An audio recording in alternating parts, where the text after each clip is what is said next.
31 जुलाई लेखपाल परीक्षा का फुल एनालिसिस कराने जा रहा हूं। आप मिलान कर लीजिए कि आपके कितने क्वेश्चन हिंदी में सही हैं। अब ये पैराग्राफ दिया गया है, ये पैराग्राफ पढ़कर 1 से 5 प्रश्नों के उत्तर को देना है। तो आप पैराग्राफ पढ़ लीजिए, मैं जो सही आंसर है मैं उसे बता रहा हूँ, आप देखते रहिए। मनुष्य को किस प्रकार का कर्तव्य का पालन करना चाहिए? निष्काम भाव से, सफलता असफलता की चिंता किए बिना, आशा निराशा के चक्र में फंसे बिना, उपयुक्त सभी। तो इसका सही आंसर क्या होगा? उपयुक्त सही, ऑप्शन नंबर डी। मनुष्यों ने सफलता की कुंजी किसे कहा है? मनुष्यों ने सफलता की कुंजी किसे कहा है? असफलता को, ऑप्शन नंबर सी। इसी प्रकार तीसरा क्वेश्चन, असफल व्यक्ति का क्या अर्जित करता है? असफल व्यक्ति क्या अर्जित करता है? अनुभव की संपत्ति। और 4 नंबर क्वेश्चन देख लेते हैं। कैसे व्यक्ति का जीवन धीरे धीरे बोझ बन जाता है? इसका सही आंसर है ए। जो असफल होने के बाद दोबारा प्रयास नहीं करते हैं। इसका सही आंसर ए है। जीवन की सार्थकता किसमें है? किसमें है? Option number C. Option number C क्या है? कर्तव्य मार्ग पर चलने के आनंद में। आनंद शब्द का उचित पर्यायवाची शब्द क्या है? ऑप्शन नंबर ए क्या है? मोद और हर्ष।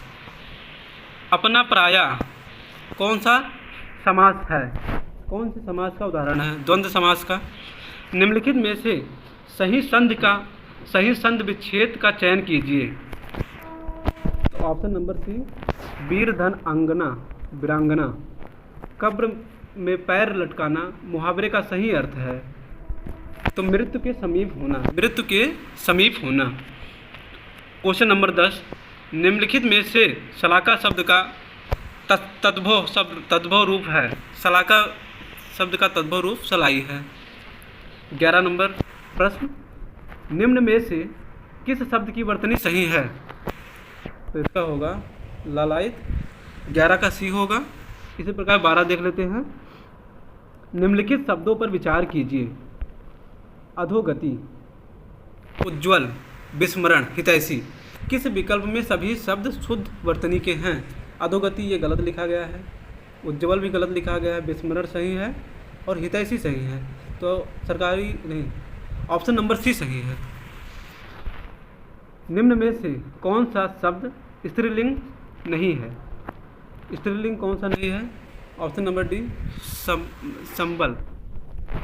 किस विकल्प में सही विलोम युग्म है? Option number B. 14 का क्या होगा? बी होगा। 15 देख लेते हैं।